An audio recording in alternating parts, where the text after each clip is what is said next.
Detox நேயர்களுக்கு வணக்கம்.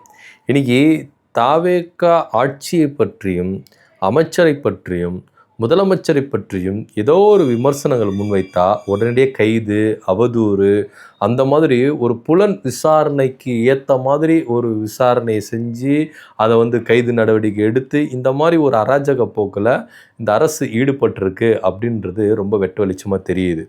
குறிப்பாக அமைச்சர் ரமேஷ் இருக்கிறார்ல, இவர் உண்மையிலே பயந்துட்டாருங்க. அந்த பயத்தினுடைய நீட்சி என்ன அப்படின்னு பார்த்தீங்கன்னா, யாராவது இவரை இதை இந்த இந்த பழனி நில விவகார மோசடி இருக்கிற 100 கோடி ரூபாய் மோசடி, இந்த விவகாரத்தில் யாராவது அவர் மேலே கருத்து சொன்னாலோ இந்த விவகாரத்தை எடுத்து பேசினாலோ உடனே என்ன பண்ணுறாரு, அவதூறு வழக்கு போட ஆரம்பிச்சிட்டாரு. ஆனால் இது அவதூறு வழக்கு போடுறதுனால இவரை பற்றி யாரும் பேச மாட்டாங்க, இந்த நிலத்தை மோசடியை பற்றி யாரும் பேச மாட்டாங்க அப்படின்னு இவர் நினச்சிட்டாரா இல்லையா அப்படின்னு நம்மளுக்கு தெரியல. ஏன்னா அமைச்சர் ரமேஷ் அவர்கள் உண்மையில் பயந்ததுனாலுடைய நீட்சி தான் இது அப்படின்னு நம்மளால் புரிஞ்சிக்க முடியுது. ஏன்னா ஒருவேளை அவரை பற்றி விமர்சனங்கள் முன்வைக்க, இது பூதாகரமாக வெளியாக, அப்புறம் அவர்கிட்ட அந்த அமைச்சர் பதவி பிடுங்க, நம்மளை டம்மியாக்கி வச்சிருவாங்களோ அப்படின்னு ஒரு பயம் அவர்கிட்ட இருக்குது. ஏன்னா இப்போது விஜய் கிட்ட என்ன பண்ணுறாங்கன்னா, கிட்டத்தட்ட ஒரு 5 அமைச்சர்கள் மேலே நடவடிக்கை எடுக்கிறதுக்கு ரொம்ப தீவிரப்படுத்தமாக இருக்கிறாரு அப்படின்னு பேசப்படுது. அமைச்சரவை விரிவாக்கம், பட்ஜெட் கூட்டத்தொடர் முடிஞ்சவொடனே அமைச்சரவை விரிவாக்கம் அப்படின்னு நடக்க போகுது. இந்த அமைச்சரவை விரிவாக்கத்தில் ஒரு 5 அமைச்சர்களுக்கு பதவி இழக்க நேரிடும்.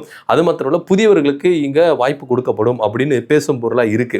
ஸோ இதில் நம்ம பேர் வந்துட போது, அந்த 5 பேரில் நம்ம ஒருத்தராக இருந்துட போகிறோம் அப்படின்ற ஒரு அச்சம், பயம் ரமேஷ் அவர்களுக்கு இருந்தனால இந்த நில மோசடியை பற்றி யாரை பேசக்கூடாது, என்னை தொடர்பு பற்றி பேசக்கூடாது, என்னை பற்றி அவதூறு கருத்துக்களை சொல்லக்கூடாது, மீறி சொன்னீங்க நீங்கள் கைது தான், உங்கள் மேலே வழக்கு தொடருவேன் அப்படின்னு சொல்லிட்டு பகிரங்கமாக என்ன பண்ணாரு, அனௌன்ஸ்மெண்ட் பண்ணாரு.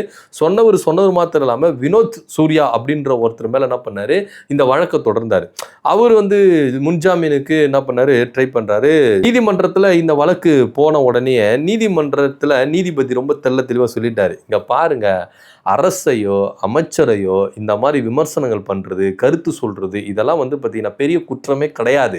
ஆனால் இதுக்குன்னு கைது அது இதெல்லாம் சொல்ல, ஆட்சியாளர் அப்படின்னா பல விமர்சனங்கள் வரதான் செய்யும், பல கருத்துக்கள் வரதான் செய்யும். அதை நீங்கள் எப்படி மேற்கொள்கிறீங்க, அந்த விமர்சனங்களையும் கருத்துக்களையும் உள்வாங்கிட்டு நீங்கள் எப்படி பதில் கொடுக்குறீங்க அப்படின்றதான் முக்கியம். ஆனால் அதுக்குன்னு ஜனநாயக நாட்டில் யாரை கருத்து சொல்லக்கூடாது, விமர்சனங்கள் வைக்கக்கூடாது அப்படின்னு இது ஒரு விதத்தில் அடக்குமுறையில் இருக்குது. ஸோ அதனால் இதெல்லாம் ஒரு பெரிய குற்றம் ஆகிடாது. இந்த அரசுக்கோ இல்லை பார்த்தீங்கன்னா தரைக்குறவாக பேசுகிறதோ அவதூறு கருத்துலோ புலன் விசாரணைக்கு உட்பட்டு வராது. அதனால இவருக்கு நான் ஜாமீன் கொடுக்குறேன் அப்படின்னு சொல்லிட்டு நீதிபதி என்ன பண்ணியிருக்காங்க, உத்தரவு கொடுத்துருக்குறாங்க. இதனால தாவேகாவுக்கு நீதிமன்றம் நங்குன்னு தலையில் கொட்டிருக்குது அப்படின்றத நம்ம பார்க்கணும். ஏன்னா எதுக்கெத்தாலும் வழக்கு, எதுக்கெத்தாலும் இவங்களை பற்றி யாரும் கேள்வி கேட்கக்கூடாது, இவங்களை பற்றி யாரும் பேசக்கூடாது, இந்த ஆட்சி பற்றி அவலங்கள் நடக்கக்கூடாது, இவ்வளோ பெரிய ஸ்கேம் நடந்திருக்கு, இந்த ஸ்கேமை பற்றி பேசணும், டீட்டெயிலாக பற்றி பேசணும் அப்படின்னா அதுக்கும் சுதந்திரம் கிடையாது. ஏன்னா முன்கூட்டியே என்ன பண்ணிட்டாரு, என்னை தொடர்பை பற்றி பேசாதீங்கப்பா, எனக்கு இதுக்கு சம்மந்தமே கிடையாது, கை கழுவி விட்டு நழுவுறாரு அமைச்சர் ரமேஷ் அவர்கள். உங்கள் துறை சார்ந்த ஒரு நில மோசடி, கிட்டத்தட்ட பார்த்தீங்கன்னா 100 கோடி ரூபா மோசடி விசா வழக்கு ஒன்று போயிட்டு இருக்கு. இதில் உங்களுக்கு சம்பந்தம் இல்லை அப்படின்னா இது எங்கே போய் முறையிட? அதிகாரிகள் தப்பு செஞ்சாருன்னா இந்த அதிகாரிகளை வழிநடத்துறது அமைச்சருக்கு பங்கு இருக்குதா இல்லையா? அப்போ நீங்கள் என்ன பண்ணுறீங்க, இதில் எனக்கு பங்கு இல்லை, இதில் எனக்கு சம்பந்தம் கிடையாது, என்னை தொடர்பு பற்றி பேசாதீங்க, எங்கள் சொந்தக்காரங்களை வச்சு நான் வாங்கி கொடுத்துட்டேன் அப்படி இப்படின்னு சொல்லிட்டு எங்களை தொடர்பு படுத்தி பேசுகிறீங்க, இது எனக்கு பிடிக்கல அப்படின்னு சொல்லிட்டு முன்னெச்சரிக்கை என்ன பண்ணுறாரு, நான் நடவடிக்கை எடுப்பேன், என்னை பற்றி யாருன்னா தப்பாக சொன்னீங்கன்னா நான் கேஸ் போடுவேன், கைது பண்ணுவேன். இது பார்த்தீங்கன்னா ஒரு வகையில் மிரட்டல். இவரை பற்றி பேசக்கூடாதுப்பா, இவரை தொடர்பு பற்றி பேசக்கூடாது, இவர் துறை கீழே நடந்த இந்த ஸ்கேமை பற்றி யாரும் பேசக்கூடாது, இந்த ஊழலை பற்றி யாருன்னா பேசுனீங்கன்னா உங்களை கைது நடவடிக்கையில் ஈடுபடுத்துவேன் அப்படின்னு சொல்லிட்டு ஒரு வகையான மிரட்டல் தான். ஆனால் நீதிமன்றத்துக்கு போனீங்களா, நீதிமன்றம் என்ன சொல்லிச்சு, டீட்டெயிலாக சொல்லிடுச்சு, நீங்கள் எதுக்கத்தாலும் வழக்கு தொடருங்க, இவர் கிரிமினல் வழக்கு போடுங்க, அவதூறு வழக்கு, இதெல்லாம் அவதூறில் இருக்காது. அரசியலமைப்பு சட்டத்தின்படி ஜனநாயக நாட்டில் ஒரு தனி மனித கருத்து சொல்கிறதுக்கு உரிமை உண்டு. ஆனால் அதுக்கு லிமிட் இருக்குது, அது வேற விஷயம். ஆனால் கருத்து சொல்லணும்.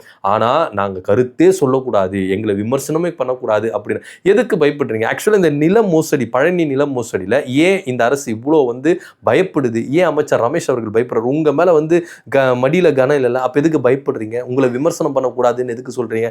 விமர்சனம் அது நீங்கள் நேரடியாக பதில் கொடுங்க சார், அதுக்கு தானே நீங்கள் இருக்கிறீங்க, விளக்கம் கொடுங்க, சம்மந்தப்பட்டு யாரெல்லாம் தப்பு பண்ணியிருக்காங்க அவங்க மேலே அதிரடியாக நடவடிக்கை எடுங்க, கைது செய்யுங்க, என்ன விஷயம் ஏது விஷயம், பத்திரப்பதிவுத்துறையில் யார் தப்பு செஞ்சா அவங்கள கைது பண்ணுங்க, அறநிலைத்துறையில் யார் யார் தப்பு செஞ்சா அவங்கள கைது பண்ணுங்க, நடவடிக்கை எடுங்க. ஏன் நடவடிக்கை எடுக்க மாட்டீங்க? நீங்கள் அந்த நடவடிக்கைலாம் எடுக்க மாட்டீங்க, எதுவுமே பேச மாட்டீங்க. ஆனால் எங்களை விமர்சிக்கக்கூடாது, ஆனால் எங்களை பற்றி நீங்கள் தப்பாக பேசக்கூடாது. இது எந்த விதத்தில் நியாயம் அப்படின்னு நம்மளுக்கு தெரியல. இன்னைக்கு நீதிமன்றம் ரொம்ப உஷாராயிருச்சு. விஜயை பற்றியோ அரசை பற்றியோ அமைச்சர்களை பற்றியோ யார் எது பற்றி பேசினாலும் தப்பு தான், உடனே கைது தான். ஆனால் இவங்கெல்லாம் என்ன பண்ணலாம், பேசலாம், பயங்கரமாக பேசலாம். இப்போ மரிய வில்சன் சொன்னார், திமுகவில் இது மாதிரி எம்எல்ஏ பேசுகிறாருன்னா திமுக வளர்ப்பு எப்படி இருக்குது அப்படின்னு. அப்போ தாவேக்கா வளர்ப்பு எப்படி இருக்குதுன்னு சொல்லிட்டு நம்ம கேள்வி கேட்கலாமா? இதுக்கு முன்னாடி ஆதவர்ஜனா எப்படிலாம் பேசியிருக்கிறாரு, இப்போ முதலமைச்சராக இருக்கிறார் விஜய் அவர்கள் தேர்தல் பிரச்சாரங்களை எப்படிலாம் பேசினாரு, தாமு அவர்கள் பேசினாரு, எப்படி என்ன நிறைய பேர் பேசியிருக்கிறாங்க, எல்லாரும் பேசியிருக்கிறாங்க. விஜய் பாலாஜி அவர் பேசியிருக்காரு. சீமான் யாரு, அவரெல்லாம் யாருன்னு தெரியாது, ஒரு எம்பி எம்எல்ஏக்கு தான் கேள்வி பதில் சொல்லுவேன், சீமானுக்கெல்லாம் பதில் சொல்ல மாட்டேன் அப்படின்றாரு. இப்போ இதெல்லாம் ஒரு தலைவரை இழிவுபடுத்துறது இல்லையா, அவதூறுப்படுத்துறது இல்லையா, அசிங்கப்படுத்துறது இல்லையா, அசட்டை பண்ணுறது இல்லையா? அப்போ இந்த மாதிரி வளர்ப்புகள்லாம் என்ன அப்படின்னு நம்மளுக்கு கேள்வி கேட்க தோணும். ஆனால் இது நம்ம கேள்வி கேட்டேன்னு உடனே அவதூறு, எங்கள் கட்சியை பற்றி தப்பாக பேசிட்டாங்க, எங்கள் ஆட்சியை பற்றி தப்பாக பேசிட்டாங்க, எங்கள் அமைச்சரை பற்றி தப்பாக பேசிட்டாங்க அப்படின்னு சொல்லிட்டு நம்ம மேலே தான் என்ன பண்ணுவாங்க, கேஸ் போடுவாங்களே கண்டி. இது அவங்க மேலே தப்பு இருக்குதா ரைட் இருக்குதா அதை அனலைஸ் பண்ணுவாங்களான்னா மாட்டாங்க. ஏன்னா இவங்களை பொறுத்த வரைக்கும் இவங்களை யாருமே எதிர்த்து கேள்வி கேட்கக்கூடாது, எந்த விமர்சனங்கள் முன்வைக்கக்கூடாது, இந்த அரசை பற்றி விமர்சனம் செய்யக்கூடாது, முதலமைச்சரை பற்றி விமர்சனம் செய்யக்கூடாது, கருத்து சொல்லக்கூடாது. இதுதான் இவங்களுடைய அஜெண்டாவாக இருக்குது. மீறி நீங்கள் பேசிட்டாலோ நீங்கள் என்ன பண்ணுவீங்க, கைது செய்யப்படுவீங்க. அதுவும் எப்படி அலக்கழிக்கப்படுவாங்க. இப்போ பத்திரிகையாளர் விஜயன்லாம் எந்த அளவுக்கு அலக்கழிச்சாங்க அதெல்லாம் நம்ம பார்த்துட்டு தானே இருந்தோம். ஸோ இந்த மாதிரி விஷயங்கள்லாம் நடக்கும். ஸோ இதெல்லாம் முன்னெச்சரிக்கையாக தான் ரமேஷ் அவர்கள் பயந்துட்டு என்ன பண்ணார், என் மேலே விமர்சனம் வைக்கக்கூடாது, மீறி விமர்சனம் வச்சா உங்கள் மேலே கைது நடவடிக்கை தான், நான் சட்டப்பூர்வமாக நடவடிக்கை எடுப்பேன் அப்படின்னு சொன்னார். இன்னைக்கு நீதிமன்றத்தில் போயிட்டு மொக்க வாங்கிட்டு வந்திருக்கிறார். உண்மையிலேயே நீதிமன்றத்தில் ரமேஷ் அவர்கள் மொக்க வாங்கிட்டு வந்திருக்கார். ஏன்னா இது விமர்சனம் வைக்க தான் செய்வாங்க. ஒரு ஜனநாயக நாட்டில் ஒரு ஆட்சியாளர்களுக்கு தான் தவறும் பட்சத்தில், இங்கே குற்றச்சாட்டுகள் வரும் பட்சத்தில் அதை இங்கே என்ன பண்ணுவாங்க, கேள்விகள் முன்வைக்க தான் படும். ஆனால் இதுக்கெல்லாம் நான் பயந்து ஓடுவேன், என்னை நீங்கள் கேள்வி கேட்கக்கூடாது, என் மேலே விமர்சனம் வைக்கக்கூடாது, மீறி கேட்டிங்கன்னா நான் உங்களுக்கு கைது நடவடிக்கை பண்ணுவேன் இப்படின்றதெல்லாம் எந்த விதத்தில் நியாயம் அப்படின்னு நம்மளுக்கு தெரியல. ஸோ ஒட்டுமொத்தமாக பார்க்கும் பொழுது ரமேஷ் அவர்கள் நீதிமன்றத்தில் இங்கே போயிட்டு மொக்க வாங்கிட்டு வந்திருக்காரு. இது தாவேக்காவுக்கு ஒரு பின்னடைவு. நீதிமன்றம் தாவேக்கா தலையில் கொட்டு வச்சிருக்குது அப்படின்னு தான் பார்க்கணும். இதுக்கப்புறம் இந்த அவதூறு பேசிட்டாங்க, கருத்துக்கள் சொல்லிட்டாங்க, விமர்சனங்கள் வச்சுட்டாங்க இப்படின்னு சொல்லிட்டு டைமை வேஸ்ட் பண்ணாதீங்க, கோர்ட் டைமை வேஸ்ட் பண்ணாதீங்க.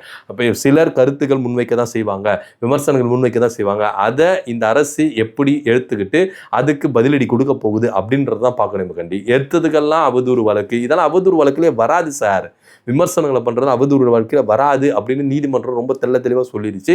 ஸோ கருத்துக்களை விமர்சனங்களை உள்வாங்கிக்கின்னு அதை என்ன பண்ணுங்க, நீங்கள் எப்படி பதிலடி கொடுக்கணுமோ அது பதிலடி கொடுங்க. இதுக்கெல்லாம் போயிட்டு என்ன பண்ணுறீங்க, வழக்கு கிழக்குன்னு சொல்லிட்டு உங்கள் டைம் தான் வேஸ்ட் பண்ணிட்டு இருக்கீங்க அப்படின்றதான் நம்மளால் புரிஞ்சுக்க முடியுது. இதை பற்றி கருத்து அப்படி கமெண்ட் பண்ணுங்கள். நன்றி, வணக்கம்.